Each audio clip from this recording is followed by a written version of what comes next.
Salut à tous et bienvenue pour ce 40e épisode. Aujourd'hui, on va parler de journalisme avec une invitée spéciale.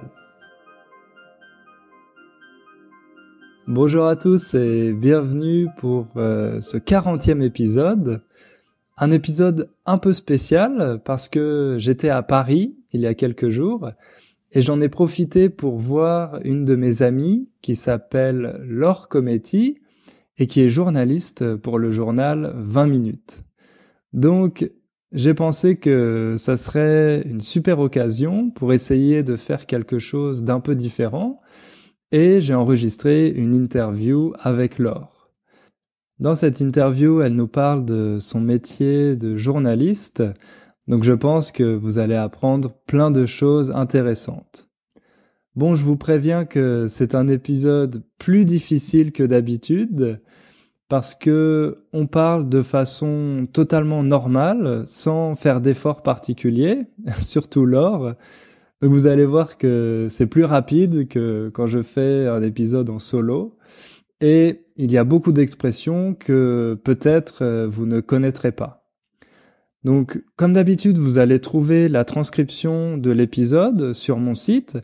Et sur la transcription, je vous explique les différentes expressions qui sont utilisées. Et je pense que ça va être l'occasion pour vous d'apprendre plein de nouvelles choses.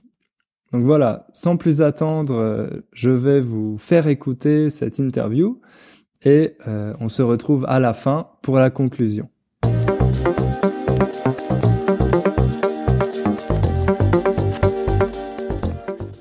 Salut Laure, est-ce que tu peux te présenter ? Salut Hugo, je m'appelle Laure, j'ai 29 ans, je vis à Paris et je suis journaliste. Ok, et tu es journaliste dans quel journal ? Dans un journal qui s'appelle 20 minutes, qui est distribué gratuitement dans le métro et qui est disponible en ligne et sur mobile. Ok. Alors pour commencer, j'aimerais parler un peu de ton parcours. À quel moment tu as décidé de devenir journaliste et pourquoi ? Je pense que j'avais envie de devenir journaliste. J'avais peut-être pas encore décidé, mais j'avais envie d'être journaliste quand j'étais enfant, quand j'étais adolescente. J'avais créé le journal de mon collège, j'avais même créé un journal pour raconter la vie de ma famille, pour un public un peu restreint. Et ensuite, j'ai fait des études qui me prédestinaient pas forcément à être journaliste, mais aux alentours de 22-23 ans, je suis revenue à cette première passion et je me suis dit que c'était vraiment le métier que je voulais faire parce que j'ai toujours aimé écrire, j'ai toujours été très curieuse du monde qui m'entoure et je me disais que ça me permettait à la fois d'écrire et d'être curieuse et de partager ce que je pouvais apprendre avec un public. Donc voilà, je me suis un peu réorientée sur le tard. Oui, parce que nous, en fait, on s'est rencontrés pendant nos études en école de commerce. Donc, a priori, l'école de commerce, ça a pas grand-chose à voir avec le journalisme. Et est-ce que tu as pas eu envie ensuite de faire une école de journalisme, justement ? Est-ce que c'est possible de devenir journaliste sans faire d'école ? Je pense qu'en théorie, c'est un métier où tu n'as pas forcément besoin de faire une école pour devenir journaliste parce que c'est un métier où idéalement il faut pas être trop formaté, il faut être un peu c'est bien qu'il y ait des journalistes qui ont des styles très différents et des méthodes différentes, même s'il y a toujours la même discipline, la même rigueur et la même éthique. Et je pense que voilà, il y a quelques décennies, les écoles de journalisme n'existaient pas forcément, ou en tout cas n'avaient pas un tel poids dans la profession. Donc il y avait beaucoup de journalistes.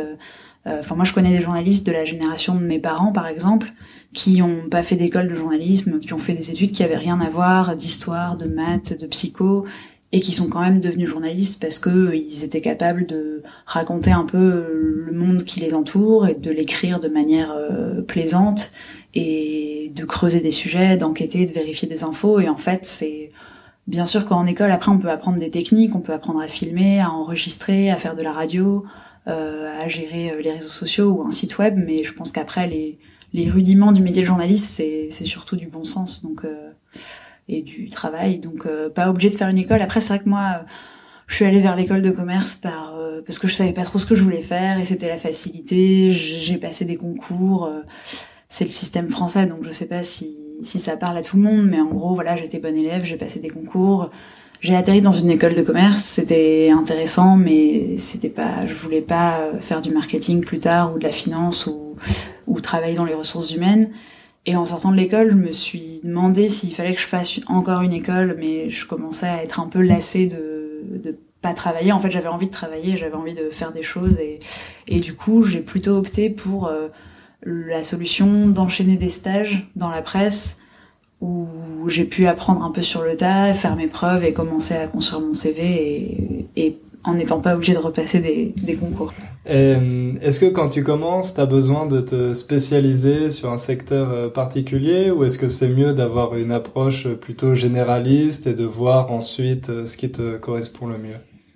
Je sais pas trop, j'ai pas trop de réponse. En fait, journaliste, je sais pas si c'est pareil dans tous les pays du monde, mais en France et dans pas mal de pays occidentaux, en tout cas, de ce que j'ai pu observer, c'est un métier où il y a beaucoup de candidats, il y a beaucoup de gens qui veulent faire ce métier-là, il y a beaucoup de diplômés d'écoles de journalisme, et il y a pas forcément beaucoup de postes, et je sais pas si dans le futur il y en aura tellement plus, parce que voilà, on va vers une information, il y a quand même une cure d'austérité dans pas mal de médias, il y a des robots qui commencent à faire des choses très cool, et voilà, les humains sont un peu menacés. Il y a des robots journalistes? Ouais, il y a des robots journalistes. Le Washington Post a des robots journalistes et même, alors, évidemment, il y a le mythe un robot qui écrit un article, ce sera peut-être très informatif et très rigoureux, ça aura peut-être moins de charme que la plume d'un humain. Mais au-delà de ça, il y a des robots qui vont désormais pouvoir monter des vidéos pour nous ou poster sur les réseaux sociaux pour nous. Donc c'est pas forcément des postes où on imagine qu'il y a un journaliste derrière, mais c'est des postes qui actuellement sont occupés par des personnes, donc ça peut disparaître. Et pour revenir à ta question, je pense que c'est toujours utile d'avoir une spécialité parce que sinon on sort pas trop de la masse, et comme je le disais, il y a beaucoup de journalistes qui cherchent un emploi, il y a pas forcément beaucoup d'emplois, donc c'est bien d'être spécialisé. Déjà, je pense que c'est bien pour soi-même, pour avoir le plaisir de pouvoir suivre des sujets sur un temps long. Les meilleures enquêtes, ou les meilleurs documentaires, c'est des sujets qui parfois prennent des mois, des années. Et du coup, si dès le départ tu te dis moi, ce qui me passionne, c'est je sais pas, la botanique ou la finance, ça veut dire que par goût personnel, tous les jours tu vas suivre un peu ces sujets-là. Et sur le long terme, t'auras des meilleures idées que quelqu'un qui débarquerait complètement sur un sujet. Et en plus, ça peut te donner une valeur ajoutée pour un employeur et pour trouver un emploi. Maintenant, il y a une autre grosse tendance dans le journalisme qui est que beaucoup de médias, ou en tout cas peut-être les médias qui recrutent le plus, veulent désormais des journalistes qui sont un peu capables de tout faire. C'est-à-dire qu'avant, il y avait des journalistes presse écrite, des journalistes radio, des journalistes vidéo, des journalistes community managers. Et en fait, maintenant, de plus en plus, on demande à un journaliste de pouvoir un peu tout faire. C'est-à-dire, quand je pars faire un reportage, on me dit ce serait si tu vas faire un article, c'est super, mais alors ce serait bien que tu prennes aussi des photos pour l'illustrer. Si tu peux faire une vidéo, c'est encore mieux. Et puis si tu peux faire un Facebook Live ou un Périscope, génial. Sauf que du coup, c'est vrai que c'est un plus, ça veut dire que les gens sont de plus en plus formés, de plus en plus polyvalents. Mais après, ça veut dire que, c'est rare d'avoir quelqu'un qui est excellent caméraman et qui a une excellente plume. C'est un peu plus contraignant, quoi. Et toi, justement, avec ton expérience, est-ce que tu t'es spécialisé dans un domaine ou pas vraiment? Pas vraiment. Moi, après, par mon parcours personnel, j'avais la chance de parler plusieurs langues, de bien parler anglais, bien parler espagnol. Et ça, dans une rédaction, c'est un atout parce que c'est pas forcément si répandu que ça, des journalistes vraiment à l'aise dans plein de langues. En France, en tout cas. Oui, en France, en tout cas. Donc c'est vrai que c'est un atout et ça a pu me permettre de me positionner sur des sujets monde international, parce que voilà, je pouvais faire des interviews en espagnol ou en anglais, par exemple, ou lire la presse anglaise et espagnole. Est-ce que tu peux nous parler de ta première expérience en tant que journaliste, à part le journal au collège, mais ta première vraie expérience de journaliste? Alors le premier stage que j'ai fait vraiment dans une rédaction, c'était au journal La Croix, qui est un quotidien français de tradition, voilà, plutôt chrétienne, même si ça se ressent pas forcément dans les pages du journal, si ce n'est qu'ils ont une rubrique religion qui est assez fournie, mais qui d'ailleurs traite de toutes les religions, pas uniquement de la religion chrétienne. Mais bon, en tout cas, donc c'était la première fois que j'arrivais dans une rédaction et que même si j'étais stagiaire, j'étais une journaliste parmi les autres. Et c'était une bonne expérience. Les journalistes de la Croix étaient vraiment des bons pédagogues, des bons formateurs. Ils étaient assez patients, ils prenaient vraiment le temps d'expliquer un peu les bases. Et puis c'était une rédaction où voilà, il y avait un rythme. Enfin, moi, j'ai fait ce stage en 2012. Donc à l'époque, il y avait encore un rythme d'un journal quotidien. Ça veut dire que mine de rien, il y a une production à assurer tous les jours. Mais on prenait quand même le temps de travailler les sujets. Les gens prenaient le temps de m'expliquer ce qu'il fallait améliorer dans mes articles ou ce qui était bien. Donc c'était une bonne expérience. Et ensuite, est-ce que ça a été facile de trouver ton premier job de journaliste ? Non, pas vraiment. Mais après, j'avais pas fait d'école de journalisme, donc j'avais pas vraiment de réseau. J'avais juste le réseau que je m'étais fait en faisant des stages. Tu peux expliquer ce que c'est, le réseau ? Le réseau, c'est les personnes avec qui vous avez travaillé ou votre cercle d'amis. Enfin, c'est tous les contacts que vous pouvez activer si vous avez besoin de trouver un boulot ou un appartement ou voilà quoi. C'est les différents cercles autour de nous qui font que parfois on a des bons plans qui peuvent ou pas surgir. Donc c'est vrai, on dit le réseau ou le carnet d'adresses. Le carnet d'adresses. Effectivement. Ok. Et du coup, ouais, moi en journalisme, j'avais pas beaucoup de réseau. J'avais les gens que j'avais connus en stage, mais chez Vanity Fair comme chez La Croix, il y avait pas de possibilité d'embauche. Et du coup, je me suis retrouvée j'ai fini mon stage, j'étais plus étudiante, j'avais plus le droit de faire de stage, et j'avais pas trouvé de travail fixe.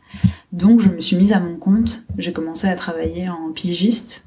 Donc un pigiste, c'est un journaliste freelance qui travaille tout seul et puis qui contacte différents médias pour leur vendre des sujets et il écrit des piges. Et il écrit des piges, ouais, qui est, je sais pas d'où ça vient d'ailleurs étymologiquement, mais il faudrait qu'on regarde. Et il écrit des piges, donc une pige, ça peut être un article, un reportage, une chronique. Voilà, le terme pige regroupe des formats assez variés.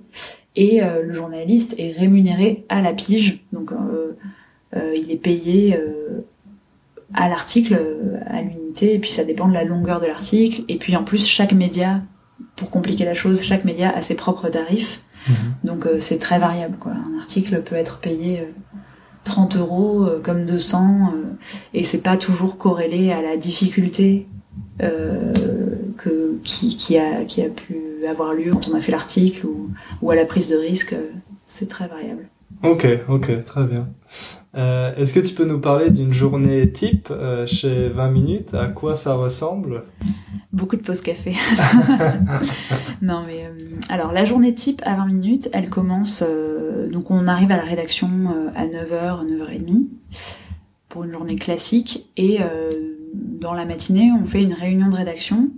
Donc les services de la rédaction se réunissent entre eux. Donc alors les services, il y a le service actualité auquel j'appartiens, il y a le service vidéo, il y a le service sport. Donc en fait, en premier dans la matinée, les chefs de ces services se réunissent entre eux, puis chacun réunit son service. Donc moi, je me réunis avec tous mes collègues du pôle actualité, et chaque journaliste dit son programme de la journée. Donc le journaliste économie annonce ce qu'il va faire dans la journée, quel article il va faire, quel sujet il va suivre.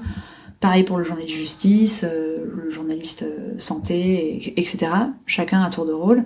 Et puis il y a aussi notre chef de service qui parfois nous impose un sujet parce que voilà, il y a des sujets parfois qui s'imposent et on n'a pas le choix, il faut que quelqu'un les traite. Et après, quand on sort de cette réunion, normalement on sait ce qu'on fait de la journée, on sait quels sont nos objectifs, on sait si on doit faire un article ou 2 ou 0 et juste préparer des articles pour les jours à venir. Et du coup, on sort de cette réunion, et puis en fonction de l'objectif qui a été fixé. Soit on part en reportage quelque part, donc moi ça peut être partir à l'Assemblée nationale si je veux rencontrer des députés pour un article politique, soit on fixe des interviews téléphoniques, parce que c'est quand même c'est quelque chose qu'on fait très souvent, des interviews téléphoniques, parce que ça fait gagner du temps et que voilà, ça permet dans la journée d'avoir plusieurs interlocuteurs pour nourrir un article. Soit on part rencontrer des sources. On peut déjeuner avec une source, prendre un café avec une source. Qu'est-ce que c'est une source ? Une source, c'est bon, en vrai le terme paraît un peu mystérieux, mais une source c'est quelqu'un qui est utile aux journalistes parce que c'est quelqu'un qui a des informations sur un sujet qui intéresse le journaliste et du coup c'est une personne que le journaliste essaye de rencontrer régulièrement ou d'avoir au téléphone régulièrement pour être au top de l'actualité sur des dossiers. Donc, par exemple, pour un journaliste justice, une source, ça peut être un avocat ou quelqu'un qui porte plainte, ou ça peut être des syndicats de magistrats. Il y a des sources qui sont anonymes, il y en a qui sont pas anonymes. Donc, une source, c'est en gros, c'est une personne qu'un journaliste a régulièrement au téléphone ou a des conversations avec, et ça lui permet de faire des articles avec des infos de première main.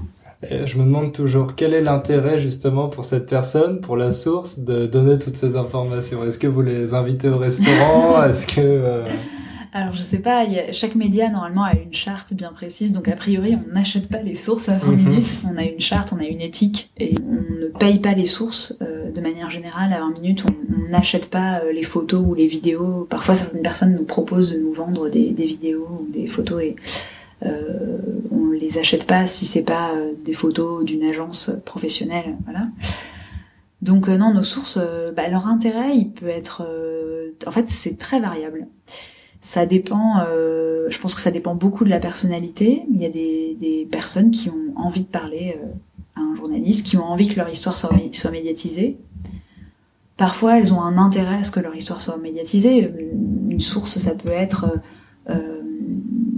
une personne qui annonce qu'elle a été harcelée sexuellement par un homme politique ou qu'elle a été victime d'une agression par une star ou même victime d'une agression par quelqu'un qui est pas connu, mais ça peut être une victime qui a envie de parler. Et qu'est-ce que tu aimes le plus dans ton métier de journaliste ? J'aime beaucoup le fait de pas avoir de routine. Bon, il y a une routine puisqu'il y a une journée type que je t'ai décrite, mais les journées se ressemblent jamais parce que l'actualité n'est jamais la même si, bon, parfois il y a des petits événements qui peuvent ressembler à des événements passés, mais c'est jamais la même chose, quoi. L'actualité change sans cesse, donc il y a pas de routine. Tous les jours, j'apprends quelque chose, même si c'est pas, j'apprends pas forcément des formules mathématiques complexes ou j'apprends pas des choses extrêmement complexes, mais tous les jours, je découvre des choses, j'apprends des notions parce que l'actualité change et qu'on est en permanence obligé de s'adapter et qu'on rencontre des nouvelles personnes aussi tous les jours. Donc j'aime bien ça.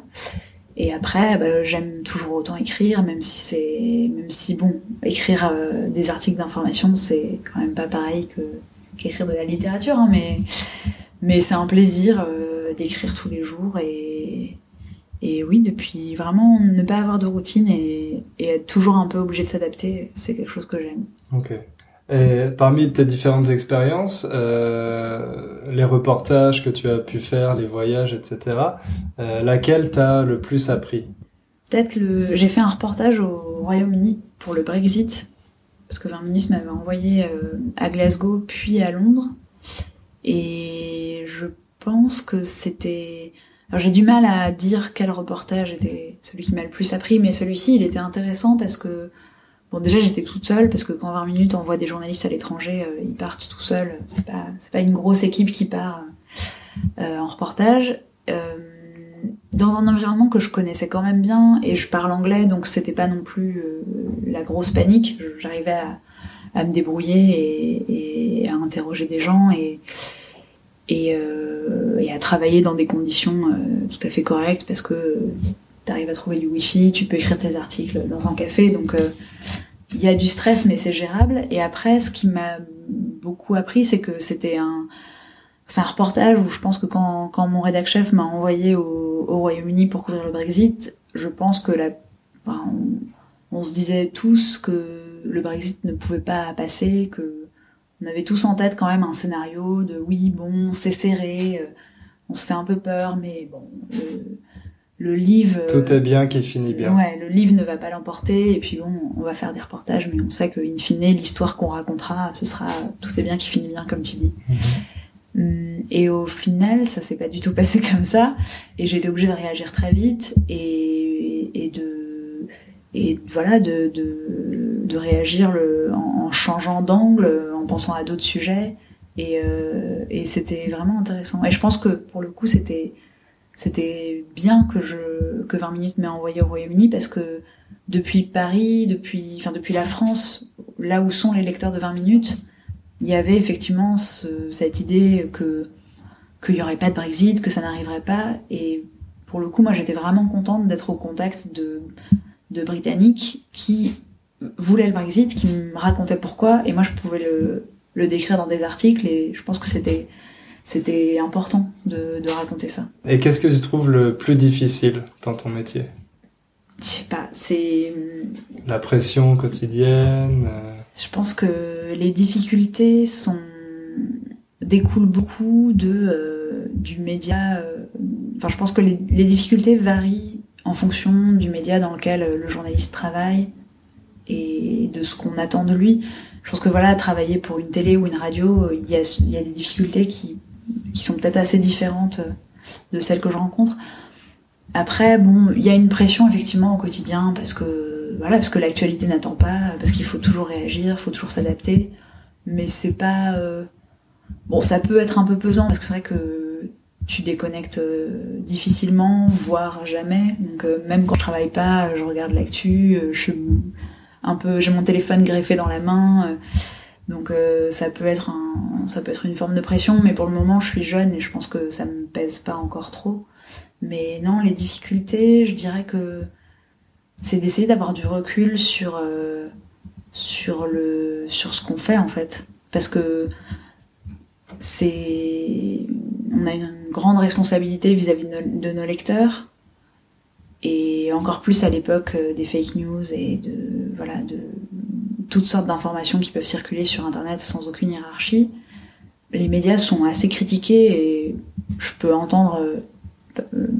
tout à fait accepter une part de critique, mais c'est vrai que moi, oui, au quotidien, ce qui me met le plus la pression, c'est de me dire bon, est-ce que je fais bien mon travail, est-ce que c'est suffisamment impartial, est-ce que c'est suffisamment bon pour mes lecteurs, de garder une certaine objectivité. Oui, alors après, moi, j'ai pas trop même si l'objectivité parfaite, ça n'existe pas, mais moi, par exemple, ma rubrique, la politique, c'est pas je suis pas encartée, je milite pas, donc j'ai pas trop de difficulté à essayer d'être objective, en tout cas, ça me pèse pas.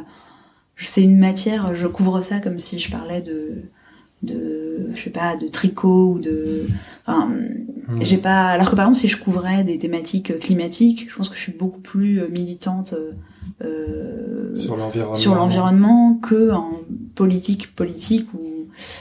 Donc c'est pas tellement l'objectivité, la difficulté, c'est juste de se dire que, je sais pas comment dire ça simplement, mais en gros un journal c'est plusieurs journalistes, chacun fait son métier de manière assez autonome, chacun travaille plutôt dans son coin, et c'est un travail assez solitaire, mais la somme de tous les journalistes doit essayer d'aboutir à un journal qui soit le plus complet possible, le plus objectif, le plus rigoureux, et qui soit le mieux possible pour le lecteur.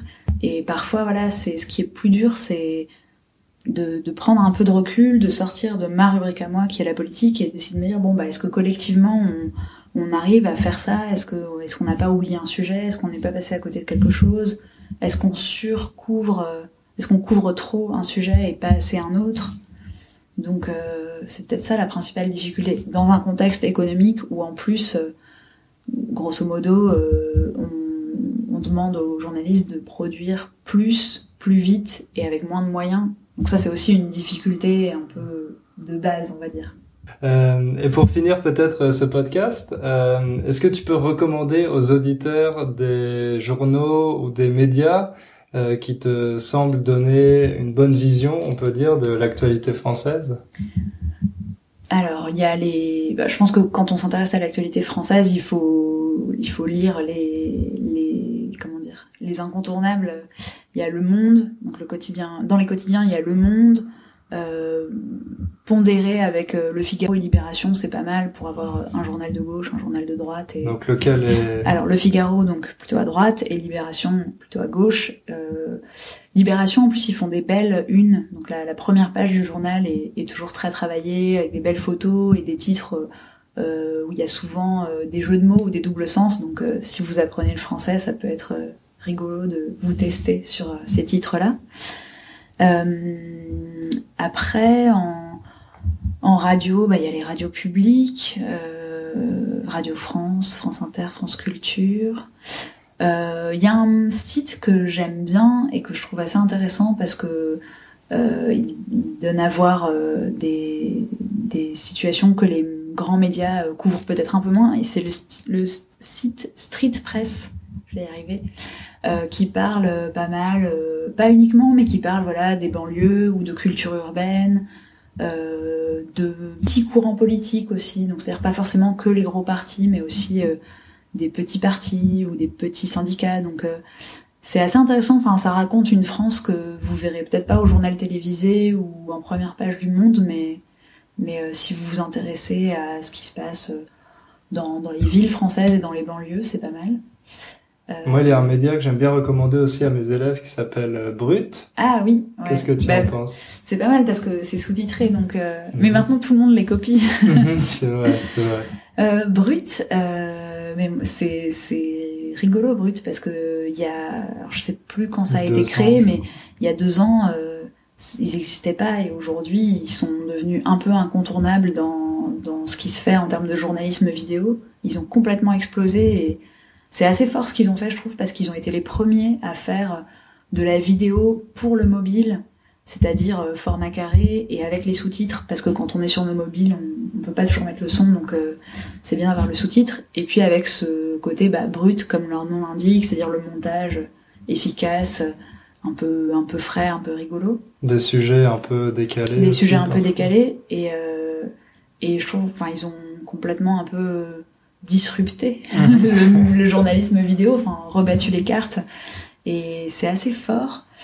Et je suis curieuse de voir comment est-ce qu'ils vont évoluer. Là, ils ont déjà beaucoup grossi, ils ont recruté, ils font de plus en plus de vidéos sur des sujets de plus en plus variés, ils font des interviews.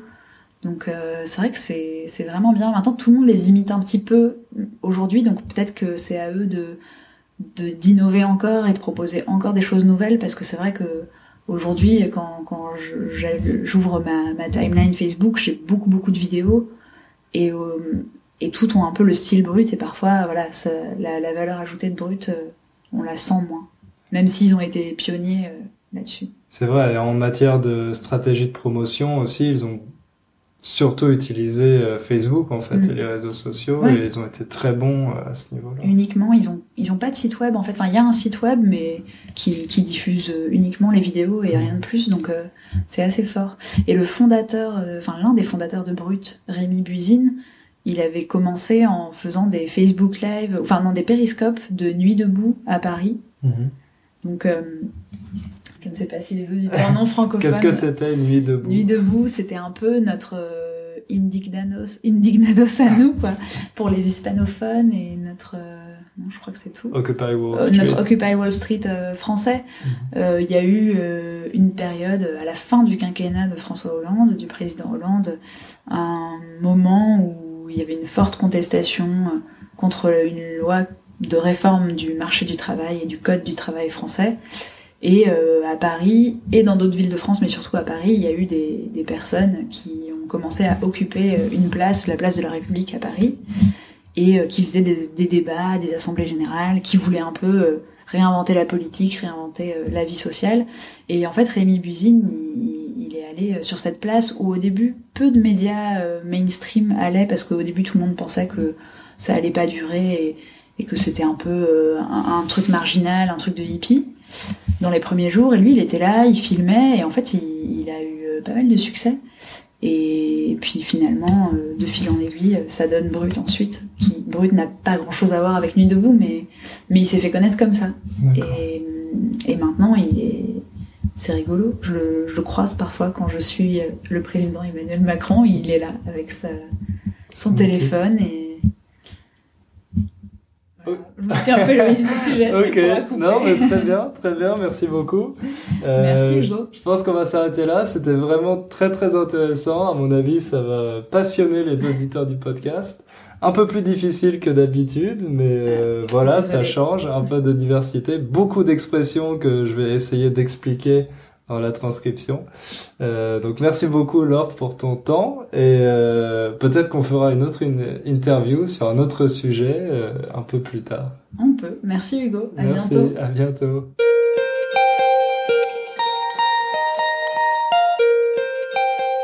Voilà, c'était mon interview avec Laure Cometti du journal 20 minutes. J'espère que ça vous a plu. Si vous voulez plus d'épisodes comme ça, n'hésitez pas à m'écrire et j'essaierai de faire d'autres interviews. J'ai plein d'autres amis qui ont des choses très intéressantes à raconter. Et je vous rappelle que vous pouvez lire la transcription sur mon site innerfrench.com pour avoir des explications de toutes les expressions qui étaient utilisées. Si vous avez des questions, n'hésitez pas à m'écrire. Et si vous voulez me soutenir, vous pouvez laisser une évaluation sur iTunes ou sur Facebook. Ça me fera très plaisir. On se retrouve dans 2 semaines pour un nouvel épisode. Et en attendant, n'oubliez pas de faire un peu de français tous les jours. À bientôt!